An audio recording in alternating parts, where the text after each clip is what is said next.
Today I invited my students and friends, Miki. We want to talk about this concept of collectivism versus individualism and what Japan is really like. Is it a collectivist society like everyone says? What makes it a collectivist society? What kind of customs and aspects of the culture make it feel more like a collective society? How do people become like that? Like, how do people get used to that lifestyle? Because you always hear that Japan is collectivist, but Yeah, what does that mean exactly? And how does it develop from a young age? I think. I think it's because of the education Yeah. system we have. I think it Okay. starts from elementary school or preschool, maybe at home as well. We were always taught we have to be blending the circle or we have to do it for others. We cannot make any troubles for others. Yeah, it's our mentality or mindset, and it continues like forever in our life. Okay. It's hard to imagine because I can't remember everything that was taught, and maybe you can't either. Like everything that was taught to you as a kid, Mm. what kind of things are said that, Uh, because okay. I think we weren't really taught that you have to fit in, but Mm. there was an idea that you shouldn't be too strange, I guess. We cannot stand out Mm. or we cannot be special or something. In Japan, okay, I'll give you a good example. In Japan, we have hiking show. It means 100% attendance. Okay, in elementary school, our classroom, 30 students in one class, we have to mark 100% attendance a year. But people can get sick, right? But we cannot get sick for the award. We have to make 100% attendance for everyone else in the class. How many people get the award? Uh, like it's as a class, as a one class, we have to achieve. So everyone, it's so much. It's a big pressure for each one of them. If we get sick, the class fails. You know. Okay, yeah, yeah. Okay, this is the kind of stuff I want to talk about because, like, you have the whole class on your shoulders, basically. Right, Uh, exactly. So if we feel cold or maybe not feeling good, we have to go to school for the award for other classmates to get the award. okay, okay. Does this award matter to people, or people don't care so much, or it depends on the person? It depends on the school or depends on the parents or classmates, but usually it's a big deal. Mm, I don't know, maybe it's my school, but it starts like that mm. in elementary school, like first Is grade. is there any consequence to not getting the award or to getting the award, or it's just something that people kind of push you to do? So, like, we want to get it this year. Let's, we're doing well. Let's get to the end. Yeah, we did well. Like teachers so happy, everyone's so happy, parents are happy. We did it. We did it like as a group or classmates. It was a good year, yay! But if Okay. someone got sick or got the flu, Mm. it failed. So So getting it is not a big deal, but not getting it is all your fault. If you right, with it. Oh it's gosh, wonderful. horrible. It's Mm. it's too hard for like young kids, like 6 or 7 years old. Can you remember having a cold or something where you really didn't want to go to school, but you were worried about that? Yeah, of course. That's not a good memory. Yeah, I feel like I if I didn't go to school, my class failed, so maybe I have to go or something like that. I don't know. It's still the thing Mm. now in the schools, but I think it's still some schools still have some kind of awards. That's enough to make people feel more like responsible, Yes. or more like, Oh, is it responsible, or do you think it's just It was pressure? it was pressure, but at the time I didn't question it anything because it's normal thing for me to go to school every day to get the award or for anyone else in the classroom. It was pressure, but it's not a weird thing or anything. It was just a normal custom for us. Did you feel a lot of guilt about getting sick then? Yeah, and parents were also like, "Oh, are you okay?" But you maybe you have to go What for about that? your award. Also, the teacher but also excited for the award, for their, I don't know, pride or career, I don't know, but teacher very pushy. Oh, well, so it's probably better. It didn't help the students at all, but it helped the teacher to get the award then. Yeah, maybe. But you worked for public schools, right? For a little bit, yeah. There was some weird things for me that were really hard to get used to, but I didn't get to see that deep into it. It's kind of like they kept me outside a little bit. Oh no. Yeah. Maybe it's countryside. Maybe. No. I was in Saitama. I won't say exactly where, but public school in Saitama. Pretty suburban, not deep countryside, but not far from the countryside. Saitama is okay, I guess. My city was really super countryside. Did I tell you I was a not teacher assistant?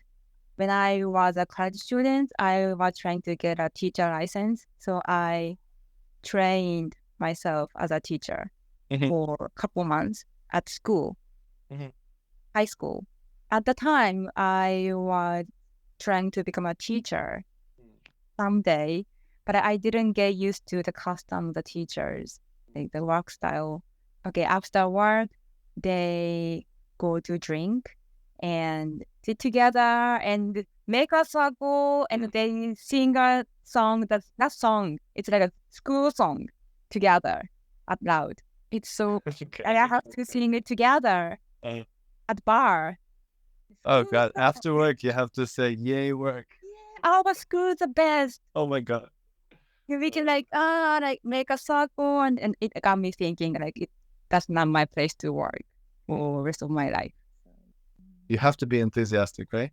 Yes, you have to be very enthusiastic for education, student, school. As far as the kind of individuality versus collectivism, I've seen it in adult life. I've seen it in just like little things, but I didn't know about things like what you first said about the attendance. But things that I saw were like, for example, in a group, it always kind of gets to me when everyone in the group has to have a conversation together. It's like you can't split up into different groups. No, we cannot break the group. We have to be one perfect symphony. Yeah. I say beautifully. Yeah, we cannot break it down or.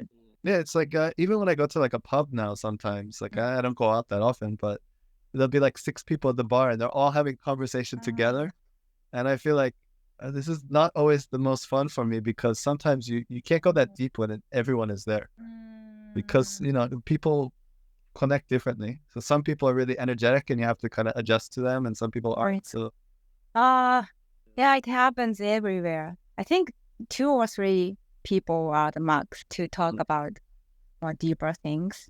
But so the conversation always remains kind of like really shallow in those situations. Yeah, we cannot go deep with like 6 or 7 people. Yeah, but it's so hard to, I don't know, get out from the group and make a new conversation with 1 or 2 people from the group. It seems weird for Japanese people, I guess. Is it rude or is it just like it looks like you're not having fun? For some people, maybe they feel rude. For people who controlled the group, maybe feel rude. I don't feel it's rude, but yeah, maybe some people feel it's rude. Why you are getting out from my group? It's like sometimes friends will be talking about a pop star, so I don't even know about that pop star. I'm not interested, right? So I just want to start another conversation over here. And it's okay, but it feels like most people are really resistant to doing that. Yeah. Even though the topic's not for us, we have to just keep nodding. Okay, smiling. Yeah, just be existing the place. Can you imagine where that starts? Or can you remember sometime when you're really young where you had like a big group and you couldn't escape it? Or in elementary school, I started to felt that. But I think it's the same. In America, maybe it's different. In Japan, yeah, we have to make group to be in the safe zone or not to be bullied. Okay. So people form their little circles to comfort zone. Yeah, in the comfort zone. I'm in a group, I could feel safe, I guess. Being an individual feels not kicked out, but maybe it's not comfortable for Japanese people to be outside of any groups. I think one thing that was really different for me is that in junior high school and high school, did you stay with the same students all day? Yes, yes, yes. High school, middle school, it's the same. We have the classroom and we stay together all day. That's really different. At least for me, Right? I can't say for everyone because America's big and there's different school systems. Some people go to private, public, but yeah, I changed classes in junior high school a little bit, and in high school all day we would change between classrooms. Maybe that's one of the reasons to, because we always have to be acting like one of the classmates. So not individual, always one of the something. It's your team, right? Yes, Class is your team. yes, exactly. We are the team, so we have to fight for the team or be patient for the other classmates or study more for the classmates, something like that. Could you make friends with people from other classes or not so much? Yeah, we can make friends from other classes. That's not easy or because we don't have the classes together. So Where do you meet, right? Because the club. because or after school, maybe if we are neighbors, we can go back home together. But usually we move as a class. That's kind of interesting to me though. Like, how much is there pressure to kind of like spend more time with your classmates than your friends outside, or? No, I didn't feel. Oh, yeah, yes. So usually we move or study as a class, but for lunchtime, it's more free. Okay. So if we go out to some classroom to have lunch with friends from other class, it's not normal or it's not usual thing. I was like, you're allowed to leave the class, but it's a little weird to leave. Weird. I think it's a little weird. Kind of like talking in a separate group in a bar. Right. Uh, Why you don't stay in the class? Why you don't like me? You don't like us? Or something not weird feelings going on. what other kind of pressure did you feel growing up? Pressure. It's not school, but when I was working for a Japanese company, I was working as a flight attendant. Did I tell you? Did you tell? I think you might have you mentioned it. Maybe I mentioned it, and it was so one of the very very Japanese company, and we have some exams to pass to go on board or to get a flight, but the test has to be done with a group, like 10 or 20 people, employees, and if one of them fails, everyone has to retake the test again before the job begins, before 9 a.m. So I failed once, and everyone else, like 20 colleagues, have to come to training building, like 7 a.m. or 8 a.m. to retake the test again. Oh my God. Everyone, it's so Is that a common tactic in Japanese organizations to have one person responsible for the whole group? And I think it happens a lot in Japanese companies. I can only remember one time where I had that kind of pressure was lacrosse. I played lacrosse, and sometimes sports teams I think will do that just to try and get everyone really together. Sport, I understand, but for job, and we were not getting paid for the hours retaking the test or exam, and it's even before the 9 a.m. The trainer had to come early as well. How many times did you have to do it? Until everyone gets 100 score. Was it 2 times, 5 times? Yes, we can do it again and again. And 25 times? It could be. Oh my God.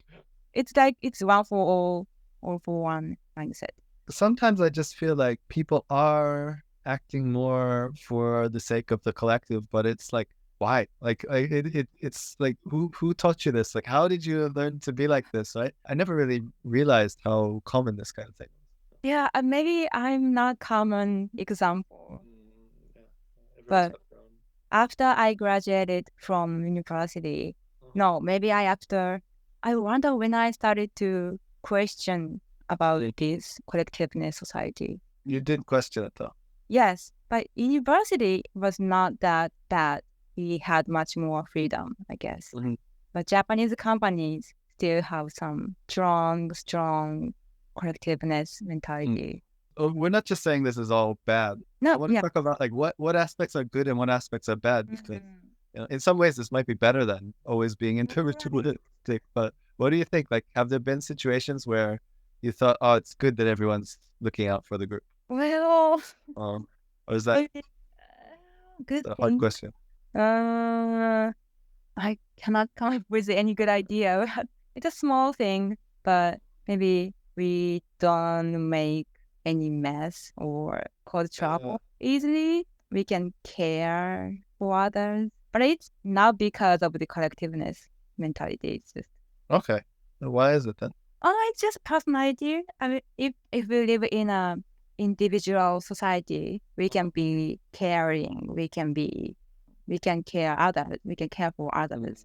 What do you think? What would the good things about collectiveness society?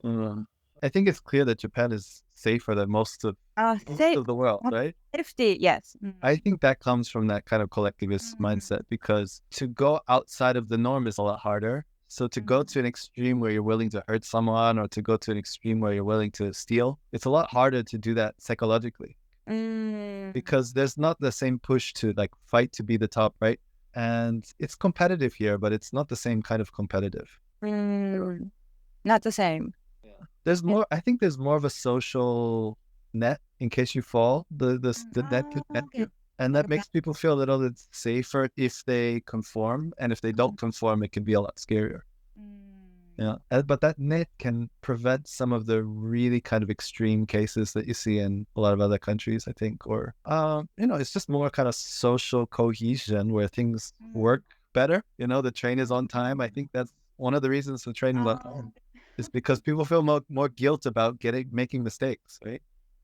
Oh yes, the guilt is a keyword for collectiveness society, I guess. Yeah, guilty, feeling guilty for others. Yeah. But do you feel guilt in the individual society? The guilt for yourself, not for others. It's hard to say that, this is just kind of a stereotype that people say that Japan is a collectivist society. And we see that in some ways it really is, right? But, it can also be, there are aspects of Japan that are individualistic, right? And then there are aspects of America that are collectivist too. So, I think there are things that we feel guilty about in America, but not the same, and not to the same degree. And it can really depend on the local culture too, because if you're from a homogenous area where everyone looks the same as you, right, it might be really different from. I grew up in a really mixed area, so yeah. I mean, I also grew up close to the city, so it's probably different between city and countryside. But and left and right politically can be different too. But I felt guilty towards my parents for a lot, like letting down my parents, or not being their image of successful, or not being their image of. But I didn't feel the same kind of guilt towards society, really.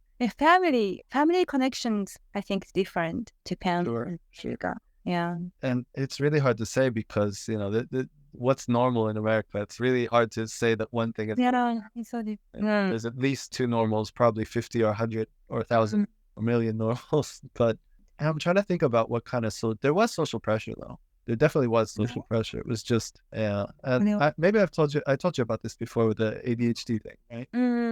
Because I was diagnosed with ADHD and I didn't see any problem at all. Like even to this day, I don't agree that there was a problem. So that people now, they call it like a neurodivergent or like a non-typical or whatever. And they have labels for it. And I don't even see it like that. To me, it's like a personality type, or there are situations where it could be a problem because you're in an environment that's not made for you.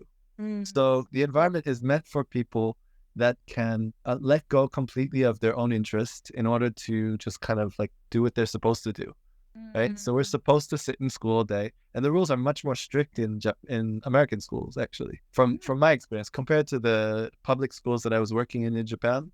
So you can't sleep in class, or you can't in my school, and maybe because I went to a pretty decent public school. It was a public school, but it was a high-ranking public school. High school? Yeah. Elementary school too, yeah. You couldn't sleep in class at all. Oh, that's different. There are consequences. There are always individual consequences. It's not the class has to deal with your problem. Okay. You have to deal with your problem. Get out, right? And if you get out enough times, then, you might have a problem going to high school, or you might have a problem moving on to the next grade. You might have to repeat the grade, and then it'll impact your future. So you feel a lot more consequences for your future in daily life. But we don't have things like the entrance exam where, Oh, no? junior high school, no, I didn't have anything like that. For high school, I didn't have anything like that. University, of course. Yeah, it's kind of like you're responsible for your daily behavior and your daily studies. Daily behavior. Yeah. But you don't have this like, oh, this test is coming up soon. We have to, we have this huge test. For anyone that doesn't know what is it? What do you call that? The test where you get into. So in my brain, the Chinese version, Gaokao in my head. What do you call it in Japan? Shigen, right? So kids have this one big test where everything depends on this one test, right? Yeah, just one test. It all depends. That's too hard. And your daily studies don't matter that much, right? No, not at all. But for some schools, they don't have tests, just behaviors. But 80 or 90% are all for tests. What's the consequence if you fail your class test, like a test for your teacher? At school? Yeah, not the entrance exam. Just not bad consequences. Just we just have to retake maybe, but not a big deal. Yeah, that was the difference in American schools. It's that if you mess up that test, your whole grade goes down. If you mess up 2 or 3 tests, you might have a hard time getting into university. You have this like kind of red mark on your history. But I'm not sure which is better, like entrance exam 100% or 3 years of test results. I don't know. My thinking is too radical in this. Like, I don't even believe in the classroom. Like, I think the teacher's job should be to help the student find their own studies, like what they're interested in, and, help them figure out why they need this and why they need that, and let them decide for themselves what to study. It's a little bit radical. I don't know. I'm not saying that they should implement this tomorrow. I think that's the ideal that I think we should work towards, but how to get there is a different question. It takes time to change this education. Well, my thinking now is that like kids are still going to school. It feels like a huge waste of time for me, because you can learn so much faster on the computer than you can in a classroom.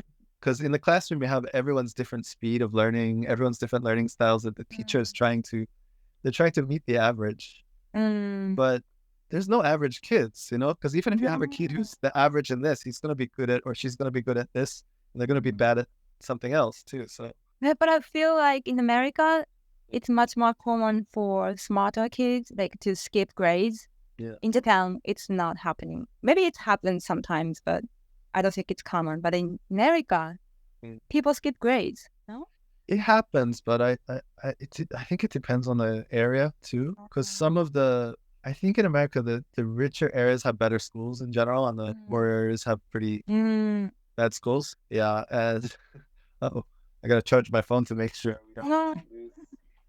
Okay, we're good. Yeah, so I imagine in some areas where the school system is not that great because the taxes are lower, I imagine there are more kids that have ability that are skipping classes because the school is really holding them back. And I'm not sure though, and there are probably a lot of kids that stay back and have to repeat too, or kids that quit school too. I don't know that many people in America to hear their stories anymore. Like, I've been abroad for 15 years. Sure. I didn't know anyone who skipped a grade, actually. Maybe one or two. Maybe one. I thought it's really... I remember one. I was held back, actually. Oh. I was held back when I was 6 years old. It's the ADHD thing, okay? So I was really curious about everything. And the teacher always had to tell me not to do things because, like, I just want what's inside that room, right? The teacher would say, you can't go in there. I'd say, why? And this was always what got me in trouble and why I think I was diagnosed with ADHD, because I needed a reason. I wanted a reason from the teacher. If you couldn't give me a reason, I didn't trust you. And if I didn't trust you, then my teachers weren't scary enough that I felt that they're going to hurt me. So I just felt like, okay, I'm not going to listen, right? And so I opened the door and I went in the door, and the teacher would say, hey, don't do that, right? And so... yeah, there are a couple things I did that were a little bit extreme. Like one kid told me that vegetables make you stronger, right? And he showed me his muscle. I said, oh, you look pretty strong. Like, plants are vegetables, right? We can just eat plants. Right? I got a plant, I started to eat it, and I looked at my muscle, I'm like, it looks bigger, right? And I showed my friend, he's like, oh, it does look bigger. And everyone started to eat the plants, and the teacher came in, and there are a lot of little things like this. But Cute. It's just cute. You were too much for the teachers. yeah, I was. So I got held back once for that. And I think after that, I calmed down a little bit, but I also developed like a kind of complex where I felt like scared to be myself, I guess, which is why I became a lot shyer. And I only started to become more outgoing after I left America. But there was social pressure for sure. It was social pressure to be your best self, I guess. And nobody explaining what that is and how to find it, just kind of saying study hard and find your passion, find what you want to do. It's always like, find what you really want to do. And I'm like, I don't want to do that. I don't want to do that. I don't want to do that. And like, you can't even imagine what a job's like. So how are you supposed to understand which job you want to do in the future, right? If you don't have a chance to actually sit there and look at it, see what they do. Impossible for teenagers to set the goal, like, what's the best for myself as a teenager. So yeah, so my pressure was just about trying to stay in the system, I guess, because for me, I just felt like the system's not for me. So I wanted to escape. But then I'd see like who escapes. A lot of the people that left school, they didn't have wonderful lives. They weren't happy. Yeah. And then like some people were doing a lot of drugs, and I had a student who overdosed on heroin. Yeah. And so you see stuff like that, and it's like, where do I go? Like, the system's not for me, and leaving the system's not for me. So I just felt this lost, I guess, for a lot of my time in school, and really angry, I guess, because unlike Japan, where I feel like you blame yourself. I think in America, it's a lot easier to blame society because you see that things aren't always working. They don't work perfectly everywhere. So yeah, the pressure's different. It's confusing, I think. Confusing. It's much more chaos. You could say that it's more chaotic, but if you manage to fix yourself and figure yourself out, there are more options, maybe. Options, yes. Yeah. Options. But Yeah, you have to compete. You have to compete to get those options, right? You have to. Yeah, competition is much more intense in America. We don't compete in general. Like, we just get forward together at the same pace. We are not used to be competitive. In Japan, you have to be good enough, right? There's like a level, and if you reach that level, just be average. That's enough. But I don't think it's good for the society to develop